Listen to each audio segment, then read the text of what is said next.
All right, we are live again, and we are all here. Hopefully, we'll all continue to be here.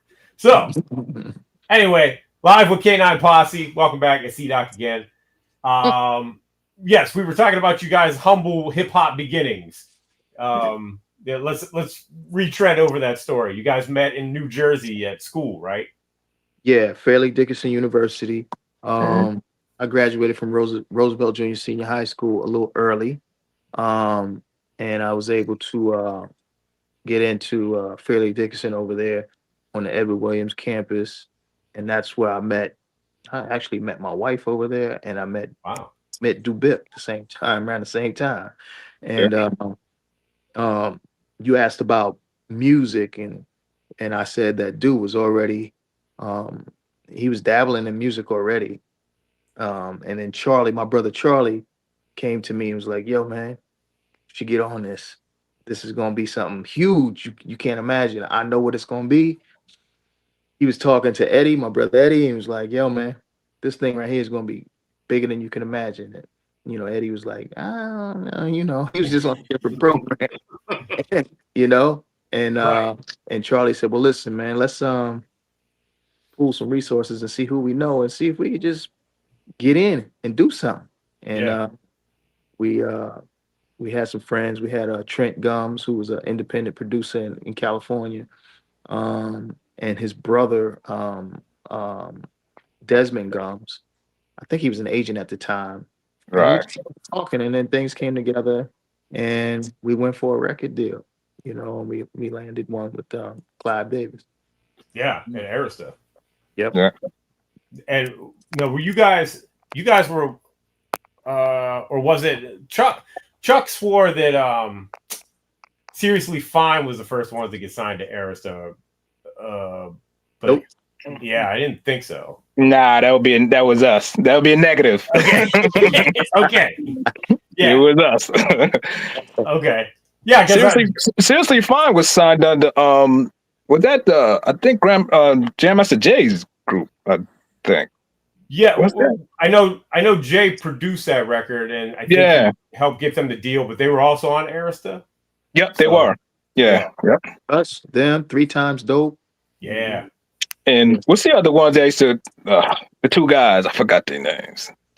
Remember the manager used to always be around us? Ah man, I'm gonna kick myself. I forgot their names. But three times dope, seriously fine. There was a girl at one point. Then was the other guys too that we used to I know. travel with sometimes. Was it Too Nice? Too nice. Nice, No. yeah, Was it yeah, too nice? Too nice. It was too nice. Yeah, yeah, yeah. thanks. Yeah, Yeah, My bad. They were good people too. So I'm mad that I forgot their name. I like them. They were good. yeah, Yeah.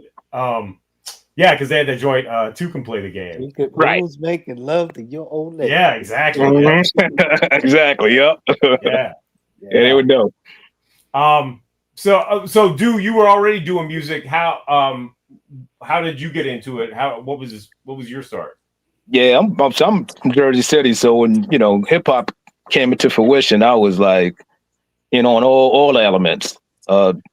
Breakdancing, trying to do. I wasn't a great breakdance. I was all right. Doing that, rapping, doing battles in the projects. I'm from Lafayette Projects in Jersey City, so there was a bunch of other projects around that we used to always battle and graffiti. I wasn't good in graffiti either, but I was into that whole hip hop scene. Yeah, Back home. Then, like what Vernon said, I went to school and I was in that scene, and Vernon, was interest came to me like, yo, I'm interested in forming the group. And trying to put some records out. I was like, yeah, I'm down. I got some stuff I wrote, and Vern's like, I got some stuff I wrote too. So we started getting together and getting Charlie, put everything together, and then there we went with what Vernon said with Desmond and Trent and a couple others. So helped us get our deal. But yeah, I was kind of into it, like really heavy, back home. So yeah. when I went to school. So How did you guys connect with Bobcat? Through Trent, Vern, yep, through Trent. Okay, Trent. That independent, yeah, producer, from LA. Well, he's actually from Oakland, but he hooked us up with Bobcat. And Bob Never heard of him. dude is very talented, man. Yeah, Bobcat, Bobcat is dope. Yeah, Smart too. yeah, very smart. And he kind of got us. You know what I mean? He was he's like, okay, let me figure out a way to make this work for these two cats. You know, obviously he was from California, we was from the West Coast, from the East Coast, but he knew how to make it do what it do. You know. Mhm. Hey, dude, what was the name of your crew? What was it? Almighty Four? Yeah, Almighty Force Crew. Yeah. Yeah, Jersey City, Almighty Force Crew. We had Almighty Force. When I was rapping, it was the Almighty 3MCs and the Almighty Rockers. Everything Almighty. Yeah, so it was a big crew, and out of the crew, we had, different people, doing things out of side of the crew. So I was part of the MC group, part of the breakdancing group, and then we had other cats doing graffiti. Yeah, so. Did you guys cut any demos? At the time we didn't cut any demos to shop, but we got a bunch of mixtapes, not mixtapes per se like it is now, right, yeah. but a bunch of tapes that we made back then, trying to get put on and harmonizing and doing all this other stuff. So yeah, we got old school tapes from back then. It was me, a guy that first was helping us, was doing some of our production with Sugar Chris. Like when we first started, it was me, a guy named Sugar Chris, and like two other MCs that were doing. Sugar Chris passed away now, but when Vernon and Charlie was putting the group together and we were looking for people to do music, we was like looking at a couple of different people, and I was like, yo, I know this guy that, I was doing music with in Jersey City that's pretty dope. We got some beats that we're doing when we're, battling, doing, making these tapes. And then we brought him on for a minute and, helped us, get signed to Arista, basically. Some of the songs that we did with them helped us get that record deal. So yeah, rest in peace. He's a good dude. Yeah. There's Mr. Chuck in the house. So there's yeah. Go ahead, Ultra. You were gonna say something? No, I was just want to know if they met Bobcat in New York or LA. No, you met him in LA. I think, Vernon, you met him first. But y'all introduced him to me because you told me the idea. I think you were out there, Vernon, when you met him. I think when Trent put y'all together, and then you were telling me, look, we got somebody, da. So you can probably tell that story better than me. I think, if I remember correctly, I was out here because I used to come out several times a year. And then Trent was here and he made the introduction. And then after that, when it was time to get busy, though, we did a lot of stuff. He came out to New Jersey. And our brother's studio and at the record plant, right? Yeah. New York. So it was New York, New Jersey, and LA. Right. Got you. So where did the name K-9 Posse come from? You know what? That's a good one. I don't even know. To be honest with you, tell her what our name was beginning. Then they told us that we had to change it. You remember? Nah, what? BD. It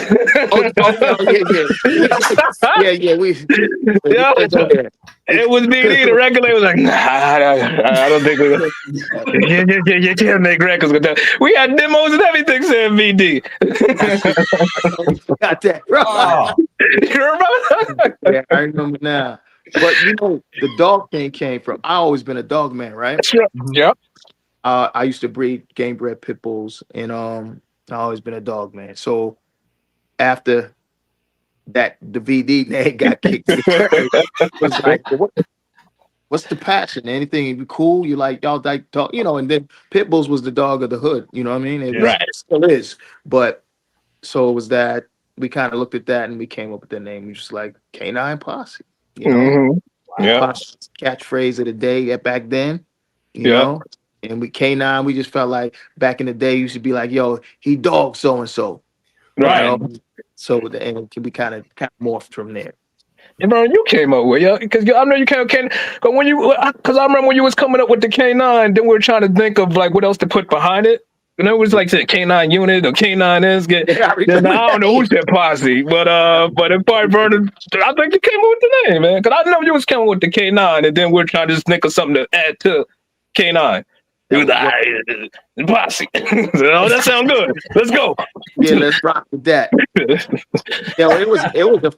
It was a mixed group because Yep. I'm from New York, Dubip is from New Jersey, and then Bobcat from LA, and then we needed a DJ. We picked up Bobcat's cousin, Mm-hmm. Pookie, Yep. and Bob and Pook, they from the hood. They was Crips, so they was Right. they was 40 Crips. So that was a nice introduction for us, Right. coast to coast, East Coast meets West Coast. But in a way, Yeah. like when Duke came to California, he Duke from the street, but it was different out here, right? Yeah. When I went out there, I ain't never been there. When I went out there, it was like, oh, all right, we got a different type of hood going on out here than when I'm used to the bricks and the projects. It's a little different out here. Still, They got houses called a project. yeah. Yeah, so it's still hood, but just a little different type of hood. So yeah, Right. but it was fun. Had a good time. Well, and rolling with Bobcat, you can't just say Bobcat was a Crip. That wasn't just it. Yeah. It was a team, it was a squad, and there's some other folks too that we knew, but it was good to be amongst that group because like I said, I'd been coming out here for a while, several times a year, but I remained like off to the side from the element, you know what I mean? Mhm. And when we started rapping, then it was like, oh, like being at home, that group of people that I was around was Yeah. like home, except for they was just a little different. Yeah. Home, you could tell the whatever crew and what they was about, and if they was about that life and what might pop off and what might not pop off. But when you get to LA, the dude that you would normally mush in the face in New York or New Jersey, out in LA, it would blow your face off. Mhm. Right. Yep. So you You're learn absolutely right about that. there's no face to gangsterism. It come. Right. Gotta talk about the album cover. I'm gonna try to put it up here. Hang on. Because I remember when I first saw it. That shit was crazy. Yeah, it was dope. Yeah. Yeah. That shit was crazy. Yeah. Was it did you guys have any input on that, or did the label bring that to you? It's more the label, right, Vernon? Vernon was always with dogs, so Vernon always had to have a dog element in everything that we're doing. In terms of that shot, though, I remember we went to some. You remember we went to, like, I don't know if it was Queensland, I don't know where we were, but like with some field, they was taking those pictures of us with the dogs. You remember that? Yeah. Yeah, I don't know where it was at though. I remember the location, but I do remember them presenting that picture to us. Right. Mm-hmm. Excuse me, and I was like, okay, I was dog man, used to the American Pit Bull Terrier or anything bully, and I was looking at that dog. I was like, yeah, he look vicious, but he don't look like my dog. But now, it's funny because I train competition dog. I have Dutch Shepherds now, which is basically another version of a Belgian Malinois, and that's what that dog looks like. All these years later, Very fitting. Yeah. Yeah. Oh, there's Stewie. Yeah. Pug. You got the attack pug. Yep.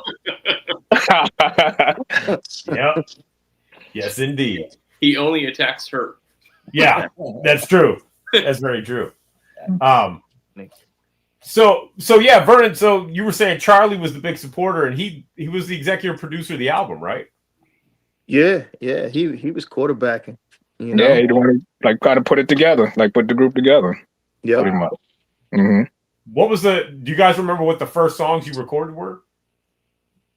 Nah, there was those VD songs. It was like what? It was the songs with the VD. I don't remember. I don't remember. Wow.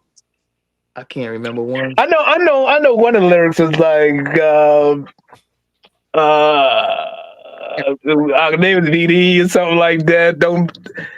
Something about. Something BD, don't be something about venereal. Get up in the morning eating penicillin cereal, something like that. Remember that line? It was something crazy like that. Oh man, I forgot. Dang it. That would have been If I crazy. knew y'all to ask that, I'd have been like trying to do some research and try to find something to be prepared to spit a VD lyric. Oh, that's so great. Yeah, I don't remember though. I don't remember the first records though.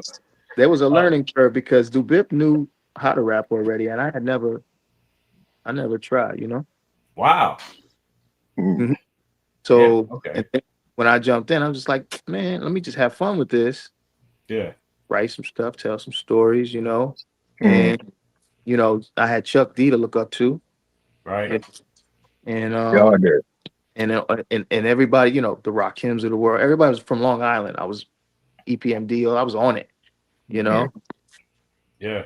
So, and it just turned out cool. Where we were able to get signed, get out there and perform with some of the best artists around at the time. Yeah. Who we perform with? We perform with? On everybody. I mean, like Bobby Brown was on that tour, like Bobby Brown and Karen White and Levert and We performed Tone with Loc was on there for a minute, Rob Bass. Wow. And Chuck. one time with Easy. Right? Yep. Your Hammer, Easy E, Slick Rick. I mean, Big Daddy Kane. Yeah. Yeah. Kid and Play, we toured with them a lot. Salt and Pepper. So Kwame. So we're not label mates too. So yeah. So like Vernon said, every big artist at that time we performed with. Chuck says you tore up American Bandstand with Dick Clark somewhere in the daytime. He was mad proud. Where was Chuck. Yeah, we just said let's go do it. You know, American Bandstand. It was like, really? Here? Okay, well, we got the opportunity as TV. Let's go have some fun. Let's go do it. Yeah. Tell we appreciate that. Yeah. That was a good show. Yeah, we were on point on that one. It's on YouTube. And Chuck, I mean, when I had Chuck to look up to, but it was Chuck, the entire Public Enemy, the whole squad. It was Roosevelt. So I was looking at, you know, that's really close to home, you know, and so I was proud of them. You know, Flavor, you know, everybody, all the S1 used, you know, it's family, like that's Roosevelt. So it was like, wow. Right. And you guys got a Bomb Squad remix for It Gets No Deeper. We did. Yeah, right. We did. Yep. Right. And the Shockleys, Hank Shockley, and Aaron Sandler. Sandler, right? Sandler. Right? Yeah. Sandler. Yeah. Mm-hmm. Hank Keith and I think Paul Shabazz worked on that too, right? That's right. He did. 100% right. Yeah, they did their thing. Yep. Yeah, Hank and Keith, I used to talk to them even after that for a while when they were like still like executives in the music industry. Yeah. So I used to run into them a lot. And I used to tell them how much, you know, I admired them and like what they do. And to Vernon's point, Public Enemy is like my favorite group of all time. You know, and the things that they put out and produced back then, man, was crazy. I mean, so it was an honor for them to be able to do a remix on It Gets No Deeper. Yeah. That was like a highlight, one of the highlights of my career for them to do that. So appreciate that. Super hot. It was on fire. Yeah. At that time, it was crazy. Yep. We have a little incoming surprise. Yeah, he's not on the camera though, so we're gonna wait till he come back. Oh, he's not anymore? No, he stepped away. So, but we have a special guest, jumping in. Okay. We do. Before we get to that, surprise. Before we get to that, did you guys know when you did Ain't Nothing to It? Did you know like, oh shit, this is the single, this is the jump off? I don't know. Vernon probably not. I didn't know. Yeah, I was unsure. But because Bobcat was like into it hard, so he was making sure it's gonna be the biggest hit as possible. With his producers, I was unsure. I was like, oh, I don't know, because you know, back in the East Coast, you know, it's like a lot of songs more lyrical, like a lot of lyrics in it, and you know what I mean. So I was like, I don't know, Bobcat, I don't know. And he's like, yeah. and like to Vernon's point, it was cool to hook up with Bobcat and Pookie as our DJ from LA because they had in LA they had that laid back vibe. Right. And here I'm more like, you know, like LL and you know what I mean? Like, you know, rapping like that, you know, which is dope. But he's like, yo, you gotta get that laid back, you know, just calm down, you know. And so when he was producing it, I didn't know because my mind was like, you know, on a different type of rap. You know what I'm saying? And with that, but when it all said and done, it came out to be a dope record. And but I didn't, you know, realize it at the time when he was doing it how good it was going to turn out. So Gotcha. Okay. Bobcat knew though. he did. Yeah. He did. Very, very confident. Like, watch. He did. Yep. Yeah. He was splicing everything up and doing it, doing that too.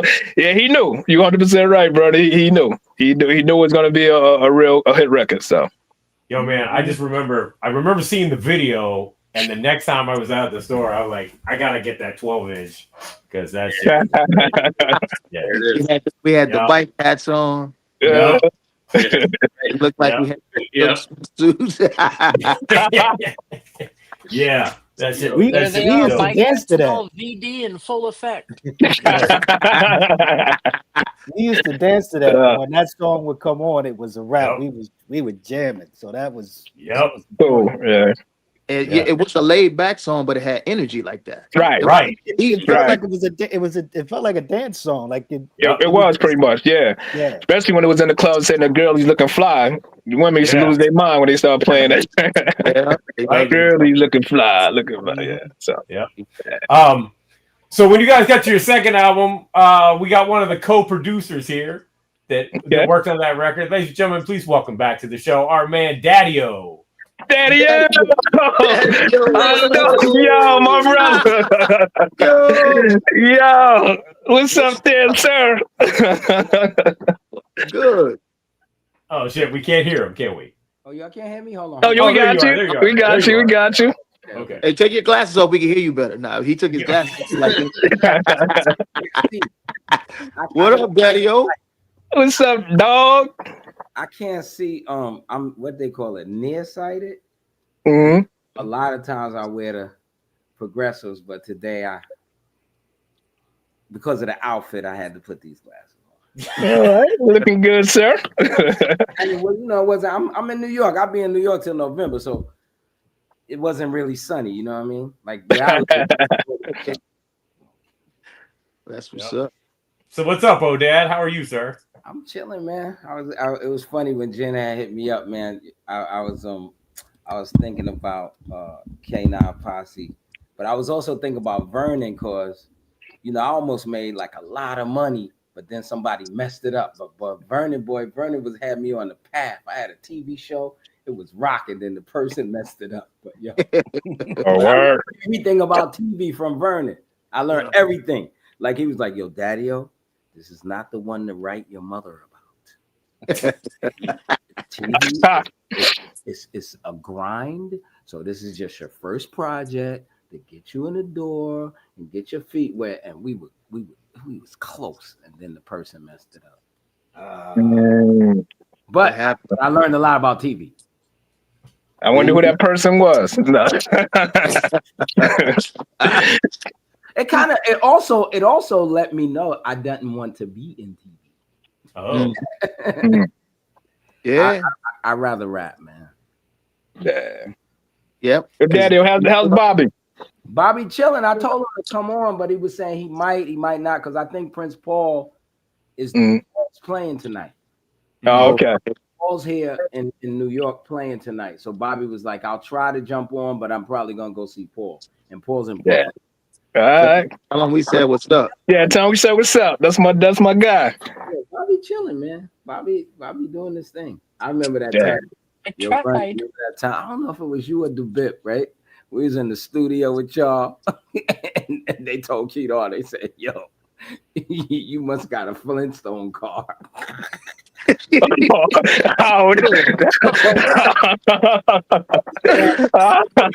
Oh no, man. Probably Burners probably said that. Yo, one thing about these guys, it's like the most fun time in the studio, even when they serious. Like serious, like they don't put like it was such a fun project, man. Like we was together like every day. Pretty much every day, yep. Every day. Beautiful. Me, you, Bobby, and Keita. and Drive, Vernon. take a cab every And day. Charlie. Yeah. Daddy-O, you dope with it. You give good direction. You feel it. You understand what the music is and what way things should go at a particular time. And it was comforting to me to have support, to have you, to have Bobcat. And it's like, yo, okay. All right, let me listen. Let me Right. take it in and do what we do and let Yep. them polish it and make it what it's supposed to be. Because y'all was already Yeah, we're established. Right. So we on this C-Doc again, Doc, because we signing them to Spitzland. Let's do that. New K-9 Posse. Hey, Kwame just put a new record out, guys. I'm just saying. He did. You got Ultra, you got Flatline, you got C-Doc, you got Daddy-O, you got Jen. You got it, man. All we gotta do is Yeah. you know how to go there. I don't know how to do make records, man. Hey, so Daddy, y'all still be like traveling a lot, right? Because last time I talked to Bobby, y'all was like going to Switzerland or something like that a few years ago. Yeah, we were going to the Netherlands, and we're working somewhere. Yeah. On an overseas tour now. We got a couple of more dates left in 2025 in the US, and then we're gonna bounce overseas. But yeah, we still doing our thing. We just made Philly, we just tore Philly down. If there was a roof, nice, blew it off. Nice. I know y'all did. Yeah. But by the way, Chuck was feeling left out, so he's on there too. So yeah. You Chuck D. What's up, dog? He's still putting out records too. I know. He's feeling left out, I think. Still sounding good. Yeah. Do what you do, man. Chuck is our guru. So we yes, he is. Chuck told me when I started doing this again in 2016, he said, Daddy-O, let me explain something to you, right? Sound like Vernon, right? Daddy-O, let me explain something to you. If you ever put a bucket, like he said, you remember when back in the day when your tub used to leak and you put a bucket in the tub? He said, man, it's drops. It's nowadays it's drops. It's not like you turn it on and it fills up. And he was right. My catalog crazy right now. Nice. Wow. My catalog is nuts and growing. Like, you know what I mean? Like 2025, moving forward. I was telling my man Jay today, because he was like, man, he's a good producer too. He's like, I'm thinking about giving up this music thing. I said, why? Yeah. What you have to do, you may have to go back into glorified habit first, right? Used to do before, go back into glorified habit and build it up. But because of the connectivity of the internet, the ability to it wasn't no Tubi before, it wasn't none of that before. So the ability to either be on a soundtrack or all types of opportunities are out there, and there's all types of people you could touch. And so why give it up? Like, why? Like it's right now, there's no reason to not do music unless you just whack and you couldn't, you know what I mean? Like I look at some peers and I say, man, maybe somebody was egging them on because I don't see them doing nothing. You know what I mean? Maybe at that time somebody was egging them on to do it. Me, I always wanted to rap as much as I rap right now. I just couldn't. I was signed to Tommy Boy. It was all tapes. What could I do? But now, come on, man. I got 6 albums I'm sitting on that I ain't even heard yet, and I'm about to record 3 songs. That's crazy. You ain't never stopped. You just kept going. Yeah. No matter what the trend was, what was going on, you just kept doing, kept creating. Just gotta, and that's what I think. So hip hop, and don't let me go, Doc. Stop me, because you know me. Hip hop is missing its elders, right? So if you ever look at society, no societies really get no society worth its salt really gets far without wisdom of the elders. Mm-hmm. Right? I don't know if you guys noticed, you know, pirated. You ain't hear from me, but find that movie Wild in the Streets. You ever seen that movie? Look it up. Nah, Movie Wild called in the Streets. Streets, and it's about a young teenager who took over society. He got on a soapbox, young fit, and they put all the adults in concentration camps. And then in the city, running the city. But at the end of the movie, it's a little 8-year-old on the same soapbox getting ready to put his punk ass in. You know what I mean? Like it's never gonna happen with no disrespect to, and you know me, Doc. I love them all. You know? I know you do. Even though the new Rod Wave is not that good, Rod Wave, but no, it's not. It's not Rod Wave. Like I don't know what he did. Like he just, what happened, bro? You know what I'm saying? But a few of them are doing their thing. Didn't really like Thug's album too much. I expected more. But a couple of them are still throwing, but they're not us. Yeah. And so let them do what they do, but they're not us. And with hip hop missing its elders, that's what you feel. Like it's not that the music is so whack. Like a lot of times people get on young people, it's whack, it's whack. I won't even call it hip hop. They need to call it something else. No, there would be no Young Thug without Daddy O. So what I'm supposed to do? Like abandon my child? No, I need to whoop his ass. And that's my whole concept. It's been my concept. Like wrap these niggas under a damn table. You know what I'm saying? I started off saying I used to make now I say I used to make songs for his parents. Now I make songs with Kendrick. Any of y'all. I don't care who you are.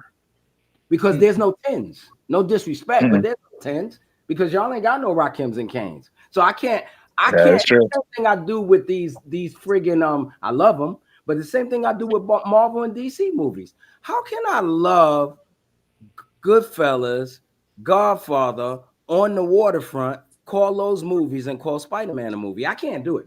I can't do it. It's something else. It's in another category. Right. You understand what I'm trying to say? Yep. We are made of something because of the struggle, right? Like even, making the K-9 Posse album, we sitting back, we trying to figure out, we trying to follow up the thing. That's what hip hop is. Like that, all of that grinding, right? They don't grind like that. You know what I mean? And so we gotta be there to teach them. I could imagine, listen, what would happen if I put Chuck D and Rick Ross in a room rehearsal studio with C-Doc, a MPC studio for a month? It's just a rehearsal studio, a MPC studio, because the MPC studio does everything. Yep. And it's 3 people. It's only C-Doc, Chuck D, and Rick Ross. What do we have after a month? We got something you never expected that you would ever hear. And Ross picked good beats and everything, but he ain't being directed by no Chuck D. Right. So if he was being directed by, it's a whole nother thing. Because if you ever been in front of Chuck, I have 2 friends, Chuck D and Rivera, that I have to pace when I'm going to speak to them. Because if I get on the phone with Chuck, we're on the phone for 3 hours. The other day, I actually screenshot it. I'm on the phone with for 2.5 hours. I know it, right? Because they don't know how to stop telling me and teaching me. They don't know how to do that. And so, but that's me and my age and me, I absorb it. Imagine a young person, especially if they sponged. And I could make all those kind of comparisons, or I could tell you who should be there with Drake. I could tell you who should be there with Kendrick. Kendrick, nice, but it's a couple of little directions that he needs. And it would be a different type of situation. So, well, maybe one day there'll be this type of collaboration. Doc is about to send y'all some beats. Yeah.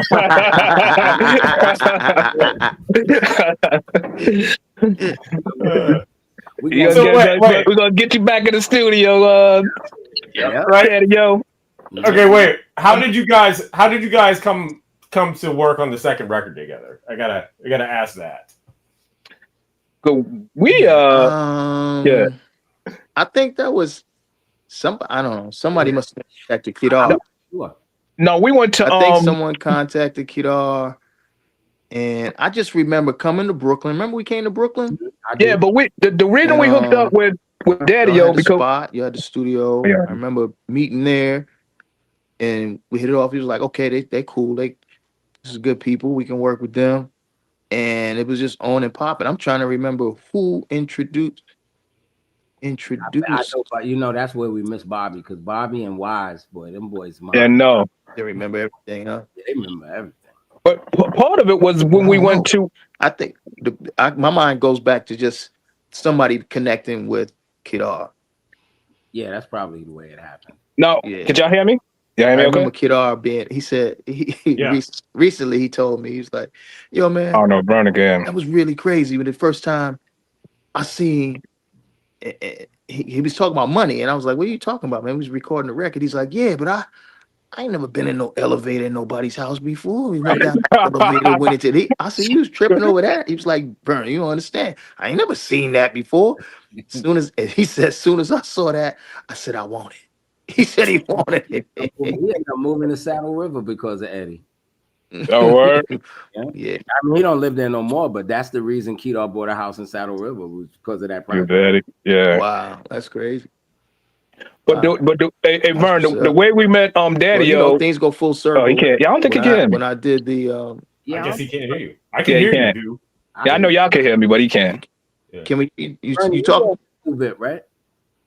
huh? Yeah, you hear me, Daddy Yo? You hear me, Vernon? I can't hear Dubit. Oh. Yeah. Yeah, I know. Again. There you go again. No. We got to get some sign language going.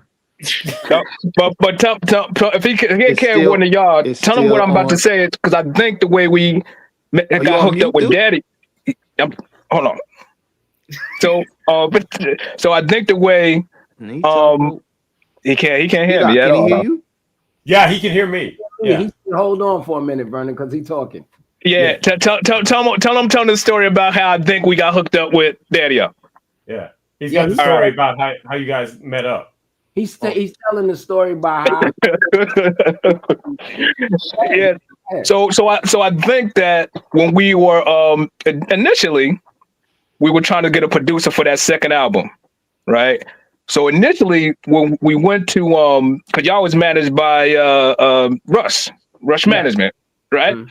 So we went there. We were interested in hooking up with Marley Marl initially, Okay. but Marley Marl was working with LL. So the way the Marty Marl couldn't get to us to a certain amount of time, so we're like, nah, we need to get this album done, sooner than that. Yeah. And then it was like, well, and I don't know. Then we came up with, and then we sent us different producers that probably would be available. And I think Daddy-O, was one of them. We said we want him. We want Stetsasonic. We want Daddy-O from Stetsasonic. And that's how the introduction came. And then we started hooking up with them, started getting to know him, and then basically hanging out every day in the studio. But that's how it initially started. We went down to Leon, I think, was running the den down there. So backstory is Lisa Cortez, who's a good friend of mine, filmmaker now, was working at Rush, and she came up with an idea called RPM, which was Rush Producers Management. She went to Russell with the idea and told Russell, he said, what are you talking about? She says, all the producers that we have, they could get income, we could get income, you know what I mean? Right now, we kind of, they just sitting there. So let's grab all the producers out of the acts that we have and get them outside work. So from Stetsasonic, they grabbed me, Bobby, Paul, and DB. I think I'm not sure that there was really nobody from Houdini because Larry was making the records, but they had Eric Sermon, of course, the Bomb Squad was there, and then Russell always wanted Marley. Mm. and he could never get Marley because Marley was managed single-handedly by Fran Spiro, God bless the dead. And finally they talked, and Fran came over to RPM after Lisa left, because Lisa left, to pursue, her film stuff. And Fran came over to RPM, and she said the only way I'll come over is if I could come over with Marley. So she came over with Marley, and that was, that was it. You know what I mean? And so that makes sense what Duvip is saying, because they would have had to talk to RPM for Marley. Right. He was busy. And Gotcha. so and a lot of that work happened like that. A lot of that work happened like that. Like, that's how I got to work with the Chili Peppers. That's how I got to work with the B-52s, because what would happen is it would just be like, okay, who's gonna work with them? And then, Right. some things were very specific. Like, I remember when Fine Young Cannibals came along, Fran wanted to give it to me because I loved all alternative stuff. And Fine Young Cannibals was like, no, we want Prince Paul. And I because he didn't want to do it. I said, Paul, it's the Fine Young Cannibals. But he didn't want to do it because he didn't feel like, but he did it. But yeah, that was how that happened. So I'm glad I caught that Marley Marl rebound. No, with the blessing in the skies, we got you, baby. It's all good. It was good. Plus, y'all wouldn't have had as much fun with Marley. It was definitely fun. It was jokes. It was we had a it good wasn't time. stressful at all. You know. I can only imagine Odad and Bobby and you guys. Yeah, that would have been. I mean, imagine if the internet was there and we was filming that. Oh yeah, that'd have been crazy. That'd have been crazy. Yeah. We didn't even think about, like, back in those days, especially when you deep into your music, we didn't even think about taking pictures. Nah. No. Yeah, that's crazy because I don't have a picture of us in the studio. Nope. Nothing. Nope. No, yeah, that's crazy. Even on our first album, none with us and Bobcat, none with you, Bobby and Kedar. Yeah, nothing. It's crazy. Yeah, we were so into the music, you know what I mean? Right. It's interesting because philosophically, I think about that a lot. Like, I was just listening to a record that I did, which we still got to do that video, Doc. I did a record with Chuck D and Wise Intelligent. Some of the best lyrics ever. It's called Be Yourself. And I said on that record, rappers becoming actors. Jay-Z was never an actor, so maybe Jay is the best of rappers. But my point was, his concentration is on his music, and he's not splitting the energy. And so I think that we had good concentration. We wasn't splitting the energy on no photos and videos. We were into the music, you know what I mean? Mm-hmm. And that's another thing that makes the music suffer nowadays. Like, I don't know how to put it in lyrics, but the same way that they had that MTV thing when they was like, video killed the radio star or whatever, I feel like MySpace killed the rapper because we've been building pages ever since. You know what I mean? Like I remember stopping what they was doing just to get their MySpace page right and all of that. And then it just, it furloughed into, like, Facebook and all the rest of that. But you know what I'm saying? Like, it's a very interesting situation, like, as to whether or not as artists we should really be thinking about that kind of way. Well, it's crazy. It's crazy because monetization and stuff, but it's like splitting your artistry, right? It's if true. You say splitting your energy, it's like, because the social media thing, it's an art. It's like an art, and it's and it's a full-time job. Because I've done pretty much. Like, I've done it as a job, and it was hard. Like, you know what I mean? Like, I did it for a politician. I did it for a couple of restaurants. I'm like, yo, this is hard. Like, this is hard. Like, it's not that it's not doable, but you got to put time in it. And like you said, Vern, like, you could be splitting what is supposed to be, I think of, even though I guess my guitar is my voice, but I think about guitar players and horn players, and like, are you sitting there getting your chops together, or are you sitting there getting your Facebook together or your Instagram together? Like, you know what I mean? Like, and time is time, right? It's only 24 hours in a day. So Right. the time you spend doing one thing, you possibly could be doing something else. So it's just interesting to me. I mean, that is another thing that I think kind of, because, you know, it's so funny. I was talking to a couple of friends of mine a couple of months ago, and the same day, both of these guys, they don't know each other. They from different parts of the earth, all of that. They both said to me almost the same line, like, yo, Mary don't look the same, meaning Mary J. Blige. Because I think that was the one day that she had posted this certain picture or whatever. And I said, it's them phones, man. I said, because, you know, if you remember old Broadway, they used to say, don't read the reviews, right? That's old Broadway. You go out there, you do your thing. That ain't your job to read them reviews, because them reviews are going to make you feel silly, right? Right. She had on some shoes that looked like they was too small for her, or da-da-da-da. And then you going to read the review, put on some other shoes, and perform badly. Right? And so the comment section is running artist life. Yeah, it is. Yep. Excuse my line. I give a flying fuck about what you say. You know what I'm saying? I'm nice, like, but I'm different. But that's what's starting to happen with a lot of artists. They're being influenced by what other people say about them, and then they starting to believe it, which is kind of crazy. You know what I mean? So I don't know, man. It's an interest. I mean, but you know, shameless plug. You know, all that Spit Slam, we got that together, man. Nice. Nice. That was a shameless plug. Yeah. First of all, we got the guiding light of Ultramag to kind of figure out when, what to say, what's a highlight reel, what's not, what's important, what's not.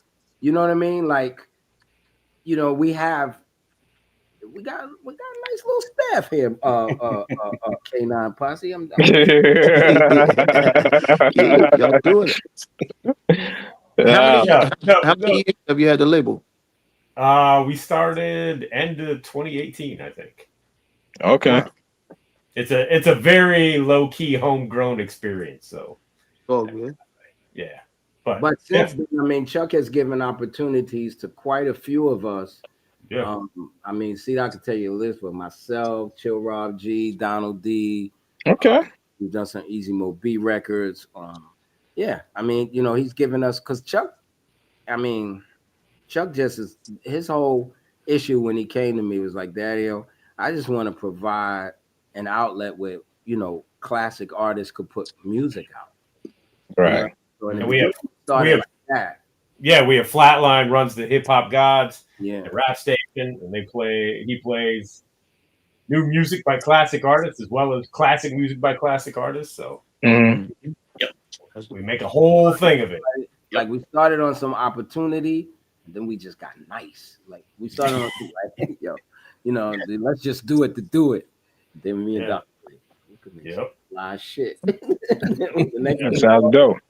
We making records with Bun. We making records with Pasta News. We make, you know what I mean? Like, you know, because honestly, bro, and you guys are included in this.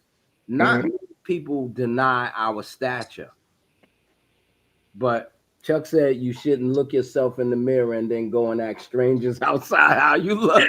I like that. That's real talk, Chuck D. Yeah.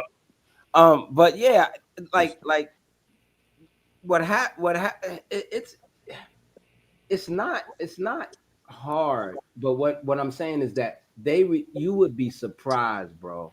Like you, the Bip, Vernon, y'all would be surprised by how many people respect you. You would be surprised, and that's what being with Spit Slam has taught me, because I had to convince YZ that people like him.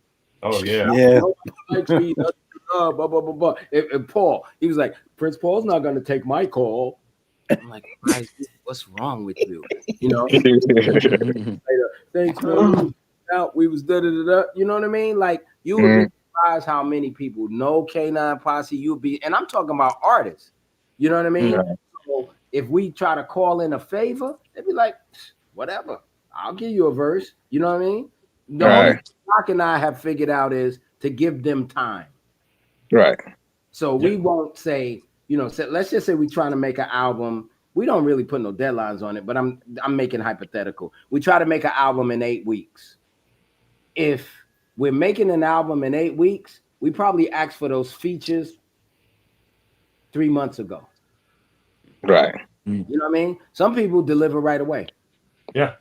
People have lives, Right. lives, jobs, kids, all of that kind of stuff. So, some people like I've been waiting on Big Daddy Kane for 4 years.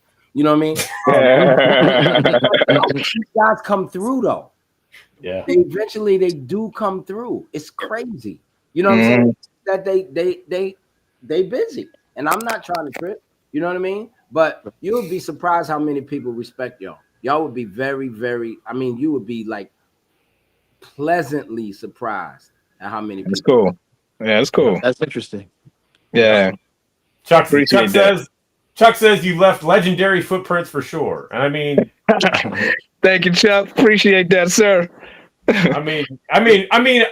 with Ain't Nothing to It and This Beat Is Military alone. Right. Ridiculous. Man. Yeah. Appreciate that. So that I'm just giving y'all a little spit slam pep talk. You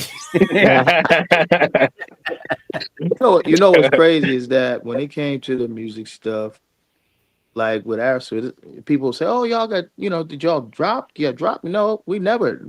We just, it got to where it wasn't fun, and where we just went on with our lives. Dude was my brother for life, so music Right. ain't got music, no Exactly. music. Yep. Yeah. I get it. I've been telling people I love music. I ain't been in the music business for years. I don't really mess with them dudes. Unless they tap in their pockets and pushing up on them in the club. Plus they get more jewelry now, so we get more. Yeah. Daddy, you funny. Man. Anybody know me, man? They know I'm still on the ground. I ain't really leaving that because that's who protect my family and all that. You know what I mean? So Right. but yeah, for real. Like I haven't been in the music business for years. You know what I mean? But I've made, put it this way. I'll be honest. I've made, Chuck said, the only guild label that promotes artists on their Bandcamp page for 100%. That's absolutely. Yeah. That's absolutely true. There's nobody. There's nothing. And now I'm just talking regular, whether I was down or not. There's no situation like this. None. Yep. That leaves room for like this indelible creativity, like those M-Rock albums and all of that. Like we have that kind of space to move around and what I'm saying, get things done. But we try to have fun with it. Yeah. Right. Yeah. So the music, my point was I haven't been in the music business for years. Outside of the music business, I've made more music than I made in the music business. Yeah. Wow. That's interesting. 7 albums. Stetsasonic, the Stetsasonic album would make 8, the new Stet album. And I have 27 videos of my own and 7 Stet videos. Wow. Yep. And honestly, the weird part, the blessing in it, none of it's bullshit. Like it's no fluff to it. Like my videos hold up to like anything. There's nobody making, because I'm not gonna eat raw meat like Gaga. So you know what I mean? Like, so I'm good.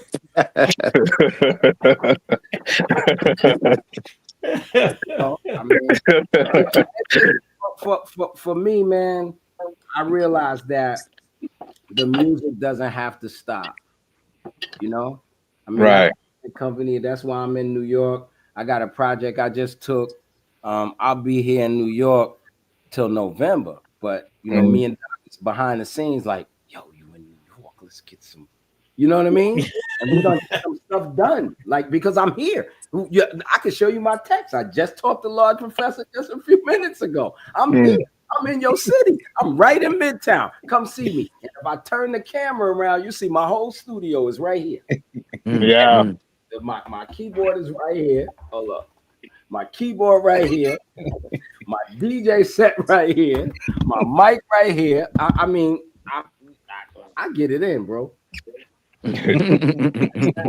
Daddy. He don't stop. No, Yeah. shouldn't Never either. sleep. That's my point. Y'all shouldn't either. That's my point. Yeah. That's that's something we never really we talked about briefly a long time ago, and then but we never really sat down on it. Right.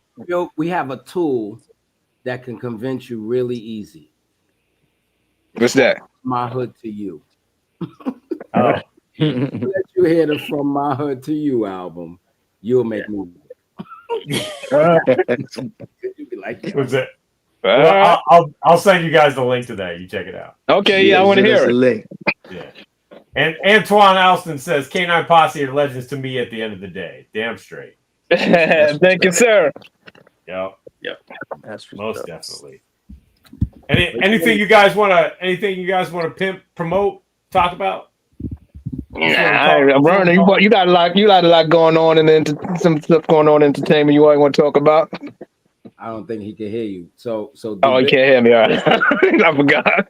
Yeah, Bib said, Vernon, you got a lot going on in entertainment. You might want to talk about. Nah, not really. It's like this. You were mentioning being in the music business, and it's kind of like the same for me. Somebody say, "Yo, how does it feel to be in entertainment business?"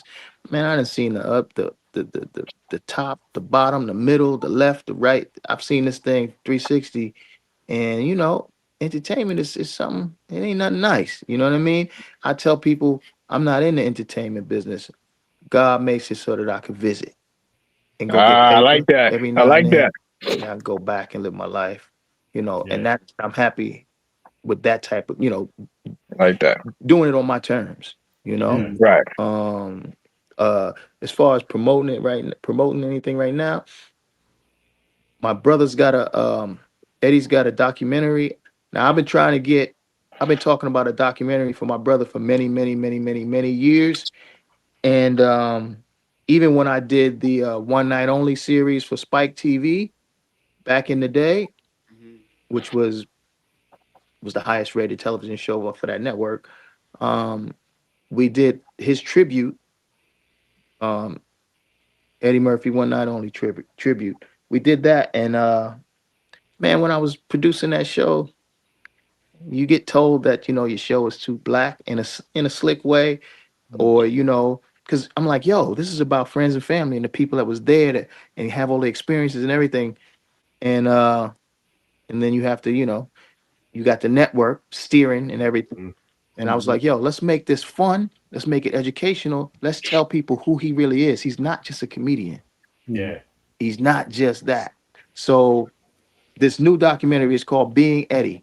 It's coming out November 12th. Check that out. It's going to show the other side of him and how much he means to the business on all fronts. Like as a stand-up comic, as an actor, as an actor that acts and takes on multiple roles in one film, and the things that he's done that nobody else has done.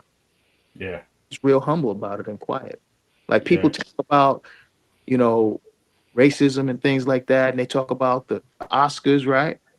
And they say people want to boycott and talk smack. Well, my brother stood up and he spoke his piece about the Oscars back in the day. Yeah. People forget. I remember that. He did that way back then. He was young. Yep. And that's why he don't have an Oscar today. But guess what? If he never got one, he's good. But I do believe the documentary. I think we're gonna get one for the documentary. But nice. That's very dope. Very nice. That's the thing that's most important right now. Other than that, man, it's just life. I'm living life, enjoying my family, enjoying my kids. I got 3 beautiful kids. I'm married for 35 years. Nice. Same woman. I'm almost. I just became a grandfather like 3 months ago. Congrats. Thank you. Hey. Yeah. So and I'm opening up. I mean, Duke knows. Like when I called him and said, "Hey man, you want to do this podcast?" He's like, My mouth dropped. Because Like, what? I'm the dude that's like, nah, I'm good. You don't do it. I told So Vern, I said, who knows what he the can't hear future me back. holds? Right. Having these type of conversations and doing other things, man. But all I can say is God is good, brother, and I appreciate it. It feels good to be appreciated because honestly, Indeed. you forget. You impacted some people, and we, hundreds of thousands of people. And it was a good experience that I wouldn't trade for nothing. I wouldn't want to do it with nobody else but Dupip. Yeah, thank you. And same here. Like you guys. Somebody said the same here. Dude said same here. So you can hear him now, right, Vernon? Nah, you still can't hear I me. hear him slightly, but it's probably through one of your mics. That's so weird. Because it was working for a minute, I thought, and then Jennifer said she thought if she came out that you two could hear each other. That will work. Yeah. I mean, we can see each other so everybody else can hear, but it's just that he really can't hear a lot what I'm saying. It was good because you kind of recapping, you know what I mean? Exactly. So we know what's going on. Flatline, any questions before we wrap it up? No, just super respect and looking forward to that new K-9 Posse album. Let's go. Y'all funny. Now, online or whatever, now people gonna be bombarding you like, yo, I heard y'all making an album. I'm looking forward to working with Daddy again. There you go. That's crazy. That's crazy. Yo, no, thank you guys for joining us tonight. This is no doubt. We're fans. We're huge fans. So. Yeah, appreciate man. it. Sure. Appreciate it. Thank you for having us. Same number, Daddy-O. Same number, bro. Okay, cool. I got it. All right. Same number. Yo, all right, Jennifer. Tell Chuck P, we said thank you as well. We appreciate it. Yeah. God bless y'all. Dad, stay on. Dad, stay on. All right, y'all. Take care. All right. Thank you, guys. Yeah. Well, technical lunacy aside, that was great. Crazy. And we're gonna get another album. Right. Damn straight. What it's all about, man. We're gonna will this thing into existence. Daddy got the number. He going. Yeah, I know, right? Get Vern on the phone. There's so much, man. Woo, it's time. Time. It's time. And I gotta say, shout out to Pop Diesel of the S1Ws for helping to connect us and facilitate this. So shout out, Pop. Shout out, Pop. Yeah. So that was great. Yeah. So that's our show this evening. Yes, sir. I'm so unbeknownst to me, I just found out after the fact that Body Hat Weekly is back. So yeah. So Dave Sy and Mocha O, I'm guessing they'll be around tomorrow. I don't know what their next record is going to be. Did they say? I think, or maybe I saw last week's. I can't remember, but I think they're back for good. Okay, yeah. So check out them tomorrow night here on Channel Zero. Soul Buck is taking a much needed vacation, a little hiatus. So we're gonna have a guest DJ on Sunday for the mixtape. Correct? Is our yes, homie? We are. Is our homie Thick Crate sitting in? Absolutely. Thick Crate is taking over. Nice. Word up. Shout out to Paul. And he'll be doing the mixtape for us on Sunday right here in Channel Zero, 8 p.m. Eastern Standard Time. Flatline. We got the Angel Don't Stop radio show this weekend, I think, right? We do. Yep. On Mixcloud. Yep. And last and You Don't Stop was dope. I heard some dope stuff. I missed the last week. I was slacking. There was some good stuff on there. Yeah. I was slacking. It was a rerun of my section because I blew it. Especially me, because I travel a lot. So, having that and being able to have music that I could listen to when I'm moving around and stuff, that it works for me. And then a lot of it is fresh too. You know what I mean? So that you know, and it's curated. So you know, because I don't care what they try to do with these other places. These, you know, me and Leo had a big issue. Oh, Daddy, I got the best curated playlist. You know, because Leo's been over YouTube Music for like what, 5 years now. Yeah, he's been there for a minute. Yeah. You know, we still argue. I'm like, yeah, Leo, nobody knows YouTube Music. Yeah. No. You got it. I got the best. I have the best curated playlist. If you look at my algorithm is better, Daddy-o.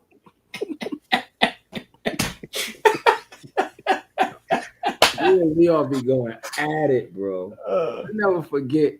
So I went to see Leo, right after. Who was it that tried to come after Leo, calling him a culture vulture? Oh, right. Oh, what's the name?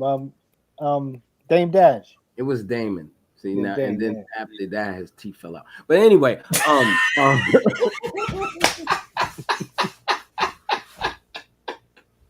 but anyway, he said that, and then I went to see Leo, right? Because he sometimes comes to New York because you know there's a big Google office here, so I go see him in Chelsea. It's inside Chelsea Piers, the Google office, and I was like, so you know what you think about this? You know, them calling you a culture vulture. He says, "What is that, Daddy-o? What is culture vulture?" He didn't even know. I got, you know, I have a major issue with that terminology, period. Mm-hmm. Like I have a huge issue because I said, you know, because my thing is, let's put it in context, right? So you eliminate Leo, you eliminate Corey Robbins, you eliminate Fred Moneo, you eliminate Aaron Fuchs. I can mention maybe 3 more people, and then what do you have? I'll wait. Exactly. Especially with Corey, right? No disrespect to Tom Silverman and us and all of that, but especially with Corey because that's that Run DMC hub. But then you forget that we had Pumpkin and all of them, right? We had the Fresh 3 MCs and all of that. Yep. You know what I mean? So, what is a culture vulture? Right. You know, all these was young dudes who either had a little bit of investment money or got money from their daddies that their father was sitting there patting their finger like, boy, you better get a return. Mm-hmm. You know what I mean? And they will tell, if they tell their story about what they went through with distributors, it's horrible. Yeah, sure. You want to talk about oppression. They was making Tom and them was like, they was making Tom and Corey and them feel like they was roaches. Wow. You know what I mean? Like because of the music, right? And these were the only guys to stand up for our music. Yep. Right. And you know, people want to talk about bad about Dante Ross, but Dante Ross was getting his ass beat for hip hop. Yeah. You know what I mean? Tom got fucked up in the I think with the T Connection, they beat Tom up. Wow.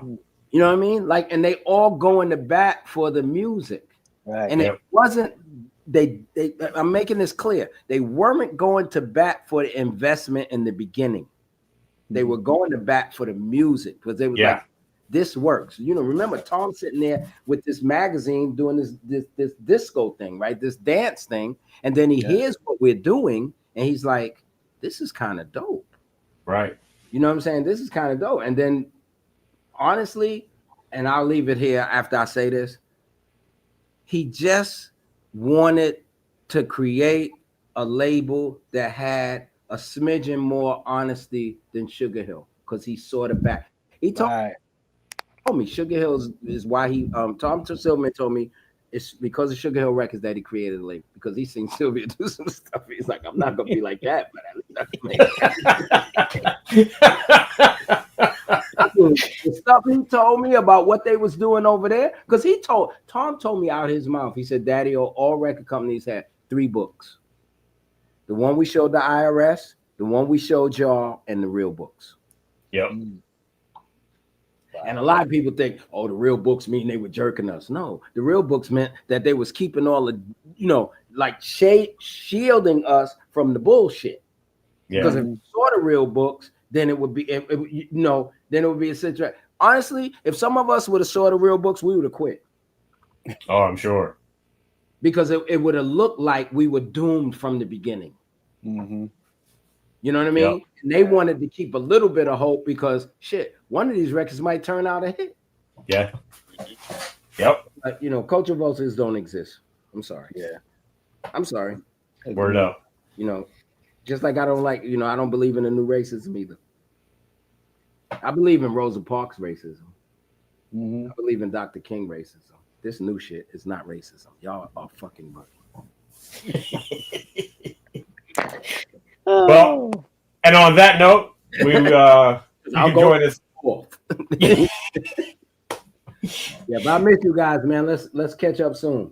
Daddy-o, stay on. Stay on. Oh, stay on? Okay. Stay on until after the end credits roll. Oh, okay.